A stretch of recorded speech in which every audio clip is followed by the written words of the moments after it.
Hello friends. इस video में कक्षा 12वीं के छात्रों के लिए 12 फरवरी को होने वाला फिजिक्स का पेपर, इसके लिए इम्पोर्टेंट ऑब्जेक्टिव्स विद सॉल्यूशन लेकर आ चुके हैं। तो गाइस आपको पूरा वीडियो देखना है, क्योंकि यहाँ पर हम आपको मैक्सिमम ऑब्जेक्टिव्स बताने वाले हैं। तो देखिए गाइस, जो पहला क्वेश्चन है आपके पास, किसी वस्तु के आवेशित होने का मूल कारण है, तो ये होता है इलेक्ट्रॉनों का स्थानांतरण। दूसरा क्वेश्चन है, एक वैद्युत ध्रुव पर नेट आवेश कितना होगा। गाइस, जो वैद्युत ध्रुव होता है ये आपको पता है, ये दो ध्रुव से मिलकर बना होता है, -Q और +Q। तो इस पर हमसे पूछा जा रहा नेट आवेश कितना होता है, तो ये होता है 0। इसका सही आंसर आप लिखिएगा 0। अगला क्वेश्चन है, आवेशित खोखले चालक के अंदर विद्युत क्षेत्र की तीव्रता ये भी होती है 0। जो आवेशित खोखला चालक होता है इस तरीके से, इसके अंदर की जो विद्युत क्षेत्र की तीव्रता होती है वो होती है 0। फिर विद्युत क्षेत्र की तीव्रता का मात्रक तो न्यूटन प्रति कूलाम। फिर अगर किसी पदार्थ का न्यूनतम संभव आवेश कितना होता है, तो ये होता है 1.6 गुणा 10⁻⁻19 कूलाम। ये एक इलेक्ट्रॉन का मान भी होता है और यहाँ पर एक न्यूनतम संभव आवेश का मान भी होता है। फिर गाइस यहाँ पर विद्युत द्विध्रुव आघूर्ण कौन सी राशि है, तो ये होती है सदिश राशि। विद्युत द्विध्रुव आघूर्ण कैसी होती है, सदिश राशि। तो यहाँ पर आप लिखिएगा सदिश। फिर गाइस, धातु का परावैद्युतांक कितना होता है, तो धातु का जो परावैद्युतांक होता है ये होता है अनंत। फिर ऐसा ही पद्धति में एप्सिलॉन नॉट का मान कितना होता है, तो ये होता है 8.854 गुणा 10⁻⁻12 coulomb square metre newton metre square. फिर है गाइस अगला, एक आदर्श विद्युत द्विध्रुव का आकार होता है, तो ये होता है नगण्य। देखिए गाइस, जो आदर्श विद्युत द्विध्रुव होता है इनके बीच की जो डिस्टेंस होती है इस तरीके से, जिसको हम बोलते हैं 2 है, ये होती है नगण्य, बहुत ही छोटी दूरी होती है। फिर है गाइस, विद्युत द्विध्रुव आघूर्ण की दिशा होती है तो ऋण आवेश से धन आवेश की ओर होती है। फिर है गाइस, न्यूनतम संभव आवेश कितना होता है, तो ये हम एक बार और देख चुके हैं, ये आप ध्यान रखिएगा। फिर एप्सिलॉन का जो मात्रक होता है, तो ये भी coulomb square metre inverse newton inverse metre square होता है। और इस पर जो देखिएगा, इस अगला क्वेश्चन से, एक समान विद्युत क्षेत्र में स्थित विद्युत ध्रुव पर नेट वाला गुण 0 क्यों होता है। देखिएगा, इस तो ये होता है समान परिमाण के कारण। जितना परिमाण का इस माइनस का होता है उतना ही प्लस का होता है, तो एक दूसरे को कैंसिल कर देते हैं, तो ये कुल मिलाकर उदासीन हो जाता है। फिर अगर इस विद्युत बल रेखाएं किस प्रकार का वक्र बनाती हैं, तो ये बनाती हैं खुला वक्र। ठीक है गाइस, ये विद्युत बल रेखाएं जो है खुला वक्र बनाती है कुछ इस तरीके से, मतलब एक दूसरे को कभी नहीं काटेंगी, खुला वक्र बनाती हैं। फिर है गाइस, आवेश कौन सी राशि, तो आवेश जो है अदिश राशि है। वायु का परावैद्युतांक 1 होता है, ये आपको ध्यान रखना है। कूलाम के नियम का गणितीय रूप है, तो ये होता है F=1/4πε0 Q1 Q2/r²। या Q नॉट कर दिया इसको यहाँ पर। फिर है विद्युत आघूर्ण का मात्रक होता है कूलाम मीटर। फिर विद्युत फ्लक्स फाई की विमा है, तो ये ml3T-3 और A इनवर्स ये होती है, इसको आप ध्यान रखिएगा। समतल चादर का विद्युत क्षेत्र की तीव्रता, तो यह गाइस आप इसको ध्यान रखिएगा, ये होता है E = Ra/2πε0। और गाइस, जो अगला क्वेश्चन है आप यहाँ पर देखिएगा, फिर समविभव पृष्ठ और विद्युत बल रेखाओं के बीच का कोण ये होता है 90 एंगल का। जो समविभव पृष्ठ होता है और जो विद्युत बल रेखाएं होती है कुछ इस तरीके से, इनके बीच का जो कोण होता है 90 एंगल का होता है।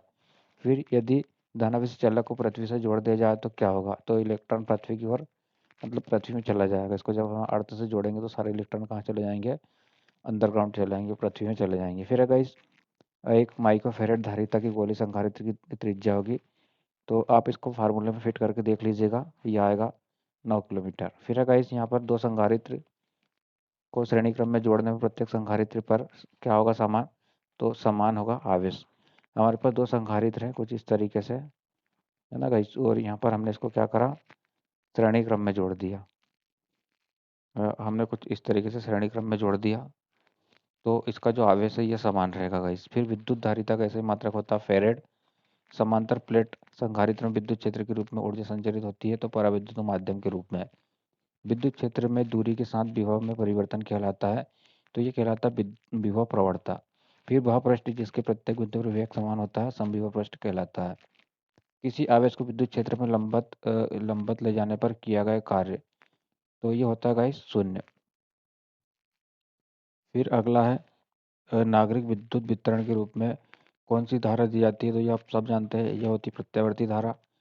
फिर है प्रत्यावर्ती धारा के शिखर मान और आभासी मान में संबंध, तो शिखर मान बराबर होता है √2 आभासी मान। तो ये आप इसको ध्यान रखिएगा। फिर अगर दिष्ट धारा के लिए धारिती प्रतिघात कितना होता है, तो ये होता है अनंत। दिष्ट धारा के लिए प्रेरणा प्रतिघात कितना होता है, ये होता है 0। अनुनादी परिपथ का शक्ति गुणांक कितना होता है, ये होता है 1।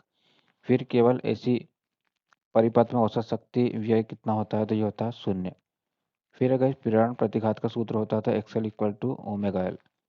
कौन सा ट्रांसफार्मर की जो धारा की प्रवणता को बढ़ा देता है, तो अपचयी क्या करता है, धारा की प्रवणता को बढ़ा देता है और उच्चाई कम कर देता है, स्टेप अप और स्टेप डाउन, है ना गाइस। ठीक है, अगला एक पूर्ण चक्र में प्रत्यावर्ती धारा का जो औसत मान होता है, ये होता है 0। ठीक है गाइस, यह कॉन्सेप्ट को आप ध्यान रखिएगा। जो प्रत्यावर्ती धारा होती है वो कुछ इस तरीके से चलती है। तो इसका जो एक पूर्ण चक्र होता है, तो आधे हाफ साइकिल में प्लस हाफ में माइनस, तो औसत मान देखें तो यह होता है 0। फिर अगर एक सी परिपथ का शक्ति गुणांक, तो पी इसको दर्शाते हैं हम पी से, तो यह था V R M S plus I R M S into cos phi. फिर अब प्रत्यावर्ती धारा का शिखर मान आई जीरो, उसका माध्य मूल मान कितना होगा, तो आई अपन रूट टू, ये आप ध्यान रखिएगा। फिर श्रेणी एल सी आर अनुनादी परिपथ का शक्ति गुणांक ये होता है 1। भारत में प्रत्यावर्ती धारा की आवृत्ति होती है, तो गाइस ये होती है 50 चक्र प्रति सेकंड। यांत्रिकी ऊर्जा को विद्युत ऊर्जा में परिवर्तित करने वाली युक्ति को क्या कहते हैं, इसको कहते हैं डायनामो। फिर अगर ऊंचाई ट्रांसफार्मर का यहाँ पर गाइस परिम अनुपात होता है, तो ये होता है 1 से अधिक। ट्रांसफार्मर का क्रोड पटलिट क्यों बनाया जाता है, तो गाइस विद्युत ऊर्जा का अपव्यय नहीं होता इससे। जो भंवर धारा है इसको कम किया जाता है और विद्युत ऊर्जा का अपव्यय नहीं होता है। जो आर्मेचर की चाल बढ़ती जाती है, विद्युत वाहक बल ना, जो निरोधी विद्युत वाहक बल होता है, ये क्या होता है, बढ़ता है। प्रत्यावर्ती धारा निम्न में से कौन सा प्रभाव प्रदर्शित करती है, तो उसमें प्रभाव प्रदर्शित करती है। ट्रांसफार्मर किस सिद्धांत पर कार्य करता है, तो ये करता है इस अन्योन्य प्रेरण के सिद्धांत पर कार्य। शुद्ध प्रेरकत्व युक्त ऐसी परिपथ में कालांतर होता है, तो यह होता है पाई बाई 2 का, ये आप ध्यान रखिएगा। फिर है गाइस चुंबकीय फ्लक्स का मात्रक होता है वेबर। विद्युत वाहक बल का बीमी सूत्र पर मात्रक बताई है, तो जो विद्युत वाहक बल होता है गाइस, इसका जो बीमी सूत्र होता है ये होता है ml2 टी की पावर -3 ए की ए इनवर्स, ये आप ध्यान रखिएगा। फिर अन्योन्य प्रेरण का मात्रक होता है हेनरी। विद्युत चुंबकीय प्रेरण की खोज किसने की थी, तो ये की थी फेराडे ने। ठीक है गाइस, आपको ध्यान होगा जो फेराडे थे, ये क्या करा था गाइस, इन्होंने 10 साल तक एक अपना जो इसको हम बोल सकते हैं, इनके पास एक उपकरण था, एक सिस्टम था पूरा, तो सिस्टम को लेकर ये कई दिनों तक कमरे में काम करते रहे और फिर अचानक ये इनका जो प्रयोग था वो सक्सेस नहीं हुआ, तो इसको फेंकने के लिए गए। तो जैसे ही गाइस उसको फेंकने के लिए गए, तो जो चुंबक थी और कुंडली थी, इसके मध्य आवर्तित गति होने लगी, जिसके कारण इनका जो प्रयोग था वो सक्सेस हो गया। और यहाँ पर इनने जो है गाइस क्या करा था, इन्होंने जो चुंबकीय प्रेरण थी इसकी खोज की थी। फिर स्वप्रेरकत्व का मात्रक होता है हेनरी। लेंज का नियम के सिद्धांत पर आधारित है, तो यह तो ऊर्जा संरक्षण के सिद्धांत पर। वेबर मैक्सवेल में क्या संबंध होता है, तो गाइस 1 वेबर बराबर होता है 10⁸ मैक्सवेल। किसी कुंडली में प्रेरित धारा कब उत्पन्न होती है, तो गाइस जब चुंबकीय फ्लक्स में परिवर्तन होता है। फिर विद्युत धारा की दिशा ज्ञात करने के लिए दो नियम क्या है, तो लेंज का व मैक्सवेल का नियम है गाइस। फिर किसी परिनालिका के अंदर नर्म लोहे का क्रोड रखने पर उसके स्वप्रेरकत्व पर क्या प्रभाव पड़ता है, स्वप्रेरकत्व बढ़ेगा। चुंबकीय फ्लक्स की क्या है गाइस, तो एकांक क्षेत्र से निकलने वाली कुल बल रेखाओं की संख्या। फिर चुंबकीय फ्लक्स का बीमी सूत्र, तो ये होता है ml2 टी की पावर -2 ए की पावर -1। फिर अगर इस भंवर धारा का कोई उपयोग लिखे, तो यह विद्युत ब्रेक में, सॉरी यहाँ पर विद्युत बैंक में। फिर एक गाइस ट्रांसफार्मर का कोड बनाया जाता है, तो लोहा पटलित बनाया जाता है। भंवर धारा किसे कहते हैं, भंवर धाराओं को कहते हैं, तो इसको बोलते हैं फॉल्ट धाराएं भी कहते हैं। फिर चुंबकीय क्षेत्र का एमकेएस पद्धति मात्रक होता है वेबर मीटर स्क्वायर। भंवर धारा की खोज किसने की थी और कब, तो 1885 में फूको ने की थी। चुंबकीय फ्लक्स का सीजीएस पद्धति मात्रक होता है मैक्सवेल। फिर चुंबकीय फ्लक्स का मान होता है डी इक्वल टू, यहाँ पर आप देख लीजिएगा गाइस, इससे यहाँ पर आई थिंक एम एल। और अगला है गाइस यहाँ पर विद्युत सेल का आंतरिक प्रतिरोध कितना होता है, आंतरिक प्रतिरोध, सॉरी यहाँ पर विद्युत सेल का आंतरिक प्रतिरोध निर्भर करता है, तो प्लेटों के क्षेत्रफल व दूरी पर निर्भर करता है, आप इसको ध्यान रखिएगा। फिर अगर ध्रुवण की घटना किस सेल में होती है, तो यहाँ होती है वोल्टी सेल में। विद्युत सेल का स्रोत है विद्युत ऊर्जा। डीएनएल सेल में यहाँ पर गाइस यहाँ पर बी ध्रुवक का मान बताइए, तो यह होता है गाइस सी यू एट 0.04। फिर अगर वोल्टेज सेल का विद्युत भाग बल का मान 1.08 वोल्ट। ताप बढ़ाने पर विद्युत अपघट्य की चालकता पर क्या प्रभाव पड़ता है? चालकता बढ़ जाती है। विद्युत सेल किस सेल का परिष्कृत रूप है? तो यह इलेक्ट्रॉनिक सेल का है। फिर क्या किसी सेल का आंतरिक प्रतिरोध नियत रहता है? तो यह होता नहीं।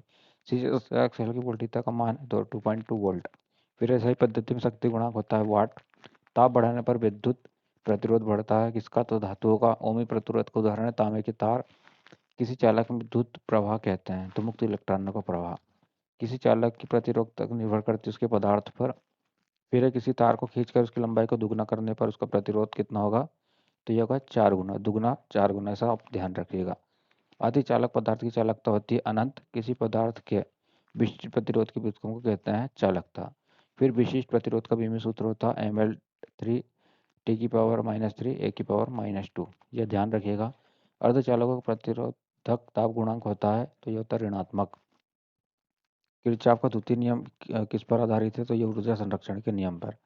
पृथ्वी का विभव मान कितना होता है? अनंत होता है। 1 फेरेड बराबर होता है तो 1 कूलाम प्रति 1 वोल्ट। फिर फेरेड कितने स्तर फेरेड के बराबर होता है? 1 फेरेड, तो ये होता है 3 × 10⁻11। ऐसा ही पद्धति में किस गोली चालक व त्रिज्या में संबंध? तो त्रिज्या बराबर 4πε0 गुना होता है। वायु का परावैद्युतांक शक्ति गुणांक तो 3 × 10⁶ वोल्ट प्रति मीटर। विद्युत फ्लक्स का भीमी सूत्र ml2 T⁻³ A 1। फिर अगर जब धारिता का मान बढ़ाना होता है तो किस प्रकार का जोड़ा जाता है? तो समांतर क्रम में। जब हमें धारा को बढ़ाना है तो समांतर क्रम में हमें जोड़ना पड़ता है। फिर अगर किसी संधारित्र की स्थिति ऊर्जा होती है तो U बराबर हाफ Q² होती है। फिर बांडी ग्राफ के दो उपयोग लिखिए। तो नाभिक भौतिकी के अध्ययन में प्रोटॉन को त्वरित करने में। किसी चालक के नुकीले भाग का पृष्ठ घनत्व होता है तो यह होता है सर्वाधिक। फिर गैस ध्रुवण सदिश का मात्रक व भीमी सूत्र, तो इसका मात्रक होता है कूलाम मीटर प्रति मीटर स्क्वायर। और इसका भीमी सूत्र यहाँ पर आप देख लीजिए L-2 A/T। चुंबकीय क्षेत्र की तीव्रता का सीजीएस मात्रक गाउस या ऑस्टेंड। चुंबकीय फ्लक्स का ऐसा ही मात्रक होता है वेबर। फिर गतिमान आवेश पर उत्पन्न करता है तो विद्युत और चुंबकीय प्रभाव। फिर अगर विद्युत धारा की चुंबकीय प्रभाव की खोज किसने की थी? तो की थी ऑस्टेंड ने। जब कोई आवेशित कण एक समान चुंबकीय क्षेत्र में प्रवेश करता है तो उसकी गतिज ऊर्जा अचर रहती है। फिर गाइस एक चल कुंडली धारा मापी में यहाँ पर आप देख लीजिए गाइस, एक धारा प्रभावित करने पर थीटा विक्षेप उत्पन्न होता है। सॉरी, यहाँ पर गाइस आई धारा प्रभावित करने पर तो आई प्रोपोर्शनल टू होता है थीटा के। फिर आदर्श वोल्टमीटर का प्रतिरोध होता है अनंत। धारा परिनालिका व्यवहार करती है दंड चुंबक की भांति करती है। स्थिर आवेश उत्पन्न करता है तो विद्युत क्षेत्र। एक आदर्श अमीटर का प्रतिरोध होता है 0। साइक्लो इलेक्ट्रॉन से त्वरित नहीं किया जा सकता तो किसको? इलेक्ट्रॉन से। फिर इकाई धारावाही वृत्ति कुंडली के केंद्र पर चुंबकीय क्षेत्र लंबवत होता है। बायोसेवर्ट का नियम होता है dV = μ0 IDL sin θ/r²। Lorentz बल होता है QEB sin θ। फिर शंट को सदैव संयोजित किया जाता है समांतर श्रेणी में। फिर अगर एक गाउस बराबर कितने टेल्सा की होता है? तो 10⁻⁻4 टेल्सा। लॉरेंज बल द्वारा किया गया कार्य कितना होता है? 0 होता है। दो धारावाही चालक एक दूसरे को कब आकर्षित करते हैं? जब धारा की दिशा विपरीत हो। फिर धारा मापी को अमीटर में कैसे परिवर्तित किया जाता है? तो समांतर क्रम में कुंडली जोड़ने पर। फिर एक समान चुंबकीय क्षेत्र के लंबवत गतिमान आवेशित कण का मार्ग क्या होगा? तो यह होगा वृत्ति। फिर गाइस यदि दंड चुंबकीय केंद्र पर एक यहाँ पर गाइस छेद कर दिया जाए तो उसका चुंबकीय आघूर्ण नहीं बदलेगा। फिर चुंबकीय द्विध्रुव आघूर्ण का ऐसा ही मात्रक होता है एम्पियर मीटर स्क्वायर। फिर गाइस एक दंड चुंबक से निकलने वाली बल रेखाएं एक दूसरे को कभी नहीं काटती। किसी चुंबक को एक समान चुंबकीय क्षेत्र पर रखने पर उस पर लगने वाला बल क्या कहलाता है? ये कहलाता है बल आघूर्ण। एक धारावाही लूप किसके तुल्य होता है? चुंबकीय द्विध्रुव के। फिर चुंबकीय बल रेखा किस प्रकार का वक्र बनाती है? बंद वक्र। किसी चुंबक का चुंबकीय आघूर्ण कौन सी राशि होती है? ये होती है सदिश राशि। चुंबक के मध्य चुंबकत्व का मान होता है 0। टेल्सा किसका मात्रक है? तो चुंबकीय क्षेत्र की तीव्रता का। फिर उदासीन बिंदु पर परिणामी तीव्रता क्या होती है? 0। फिर ध्रुव प्राबल्य का मात्रक होता है एम्पियर मीटर।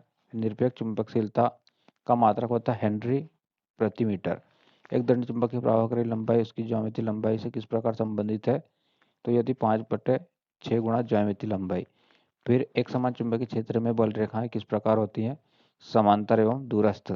फिर एक चुंबकीय द्विध्रुव कब स्थायी संतुलन में होता है? जब द्विध्रुव आघूर्ण व चुंबकीय क्षेत्र की दिशा समान हो। फिर गाइस किसी चुंबकीय द्विध्रुव की स्थितिज ऊर्जा कब शून्य होती है? जब चुंबक क्षेत्र के लंबवत हो। उदासीन बिंदु पर परिणामी चुंबकीय क्षेत्र की तीव्रता कितनी होती है? शून्य। किसी चुंबक के चुंबकीय आघूर्ण की दिशा क्या होती है? दक्षिण से उत्तर की ओर। फिर गाइस चुंबकीय आघूर्ण की दिशा बताइए, तो दक्षिण से उत्तर की ओर। उदासीन बिंदु से कितनी बल रेखाएं गुजरती हैं? शून्य। फिर गाइस जो पार्थिव चुंबकत्व का यहाँ पर आप देख लीजिएगा, ऊर्ध्व घटक उस स्थान पर शून्य होता है जहाँ नति कोण कितना होता है? शून्य। फिर चुंबकीय यामोत्तर और भौगोलिक यामोत्तर के बीच का कोण को कहते हैं चुंबकीय दिक्पात। किसी विद्युत चुंबक का सामर्थ्य निर्भर करता है चुंबक की प्रकृति, फेरे धारा की प्रबलता पर। फिर इस द्विचुंबकीय ध्रुवों पर नमन कोण का मान होता है 0। निम्नलिखित में से कौन सा पदार्थ लो चुंबकीय पदार्थ नहीं है? तो यहाँ पर मैग्नीज। किसी पदार्थ के प्रत्येक परमाणु पर नेट बल होता है प्रतिचुंबकीय पदार्थ। फिर यहाँ पर विद्युत चुंबक बनाए जाते हैं नरम लोहे के। फिर ताप वृद्धि से चुंबकत्व में क्या प्रभाव पड़ता है? अपरिवर्तित, मतलब प्रतिचुंबकीय। अनुचुंबकीय पदार्थ है मैग्नीज। फिर विद्युत चुंबक नरम लोहा। फिर निम्न विघटन में उत्सर्जित कण का क्रम क्या होगा? तो बीटा, अल्फा, गामा। फिर बीटा विकिरण में उत्सर्जित इलेक्ट्रॉन होते हैं नाभिक में न्यूट्रॉन का क्षय। भारी स्थायी नाभिक में प्रोटॉनों की अपेक्षा न्यूट्रॉन अधिक होता है, क्योंकि प्रोटॉनों के मध्य स्थिर विद्युत बल प्रतिकर्षणात्मक होता है और एक mu बराबर होता है 931 MeV। किसी रेडियोएक्टिव पदार्थ की अर्ध आयु, इसको इन्होंने बोला T/2 और क्षय नियतांक यहाँ पर लेमडा का संबंध होता है, तो T/2 = log2/λ। फिर गाइस दो अर्ध आयु कालों में विघटित होने वाले रेडियोएक्टिव नाभिकों का विखंडन भाग होगा 3/4। अल्फा कण निम्नलिखित परमाणु का नाभिक होता है, तो हीलियम का होता है। सूर्य में ऊर्जा का स्रोत है संलयन प्रतिक्रिया, गुरुत्वाकर्षण बल और यहाँ पर इन्होंने रखा कूलम्ब बल और यहाँ पर रखा नाभिकीय बल। इनका अनुपात बताया, तो आप देख सकते हैं इस 1.1 × 10⁻36 और यहाँ पे अनुपात 10⁻38। तो आप देख लीजिएगा इसे ध्यान से। नाभिकीय अभिक्रिया में ऊर्जा उत्पन्न होने का कारण द्रव्यमान क्षति। फिर नॉट गेट, ये तो आपके सिलेबस से हट चुका है। फिर है गाइस निर्गत वोल्टेज में परिवर्तन और निवेशी वोल्टेज में परिवर्तन का अनुपात को कहते हैं तो वोल्टेज परिवर्तन कहते हैं। फिर भी प्रकार के अर्धचालक में मुख्य आवेश वह किसके कारण होता है? होल के कारण। P type hole, N type electron, P type hole, N type electron, इस तरह के सब ध्यान रखिएगा। शुद्ध अर्धचालक में पंचम प्रकार के तत्व की अशुद्धि मिलाने पर किस प्रकार का अर्धचालक बनता है? एन प्रकार का। फिर जेना डायोड किस क्षेत्र में चालक होता है? तो टूटे फूटे क्षेत्र में। फिर गाइस प्रवर्धक किसी प्रत्यावर्ती धारा वोल्टेज की परिवर्तित करता है शक्ति को। फिर ये गेट आप छोड़ दीजिए। फिर गाइस अंतर अर्धचालक में वर्जित ऊर्जा अंतराल की कोटि होती है, तो इलेक्ट्रॉन वोल्ट। फिर अगला है अर्धचालकों का ताप गुणांक होता है ऋणात्मक। जेना डायोड का उपयोग होता है रेगुलेटर के रूप में। फिर प्रकार के अर्धचालक कैसे बनाए जाते हैं? तो शुद्ध अर्धचालक में त्रिसंयोजी अशुद्धि मिलाकर। फिर प्रकार के अर्धचालक में बहुसंख्यक आवेश वाहक होते हैं होल। वोल्टेज नियामक के रूप में किस डायोड का उपयोग होता है? जेना डायोड का। नॉट गेट फिलहाल आप छोड़ दीजिए। ऐसी 3 पदार्थों के नाम लिखिए जिसकी प्रतिरोधकता ताप के साथ घटती है, जर्मेनियम, सिलिकॉन और कार्बन। इलेक्ट्रॉन का अनुगमन वेग होलों के अनुगमन वेग से कम होता है या अधिक? तो अधिक होता है। इलेक्ट्रॉन का वेग अधिक होता है, होल का कम होता है। पीएन डायोड कब कार्य करता है? अग्र मेहनत में। परम शून्य ताप पर जर्मेनियम का एक टुकड़ा बन जाता है कुचालक। अल्फा कण समतुल्य होते हैं नाभिक की हीलियम नाभिक के, और बीटा कण समतुल्य है इलेक्ट्रॉन के। नाभिक रिएक्टर में भारी जल का उपयोग होता है मंदक के रूप में। फिर रेडियो संक्रियता का ऐसा ही मात्रक होता है बेकेरल। फिर प्रोटॉन का द्रव्यमान कितना होता है 1.673 गुणा 10⁻27 kg। फिर अगर चुंबकीय तरंगों की खोज निम्न में से किसने की थी मैक्सवेल ने। विद्युत चुंबकीय तरंगों के अस्तित्व की प्रायोगिक पुष्टि सर्वप्रथम किसने की थी हर्ट्ज ने। फिर विद्युत चुंबकीय तरंगों के अस्तित्व की प्रायोगिक पुष्टि करने के लिए पुष्टि करके चुंबकीय क्षेत्र की अवधारणा कैसे करें, तो यहाँ पर आप देख लेगा हेड्स ने, आप इसको एक और कंफर्म कर लेना। फिर निर्वात में विद्युत चुंबकीय तरंग का वेग समीकरण द्वारा दिया जाता है, तो C=1/अंडर रूट के अंदर म्यू नॉट एप्सिलॉन नॉट। किसी विद्युत चुंबकीय तरंग का नाम बताइए, तो ध्वनि तरंग है। ठीक है गाइस, किसी विद्युत चुंबकीय तरंग में आप ध्वनि तरंग को ले सकते हैं। टेलीविजन नेटवर्क में प्रयुक्त होने वाली तरंग है माइक्रो तरंग है। दूरसंचार में सूक्ष्म तरंग है। टीवी सिग्नल निम्न में परिवर्तित होते हैं, तो यहाँ पर आयन मंडल में। फिर गाइस अंधेरे में फोटोग्राफी के लिए जो किरणों का उपयोग किया जाता है वो होती है अवरक्त किरणें। ओजोन परत कहाँ पाई जाता है, तो यह होता है वायुमंडल में। ठीक है गाइस, तो यहाँ पर हमने आपको जो इम्पोर्टेंट ऑब्जेक्टिव्स थे वो बता दिया है। आप अपने अकॉर्डिंग इसे कंफर्म ज़रूर कर लेना। तो इस वीडियो में इतना ही गाइस, थैंक यू।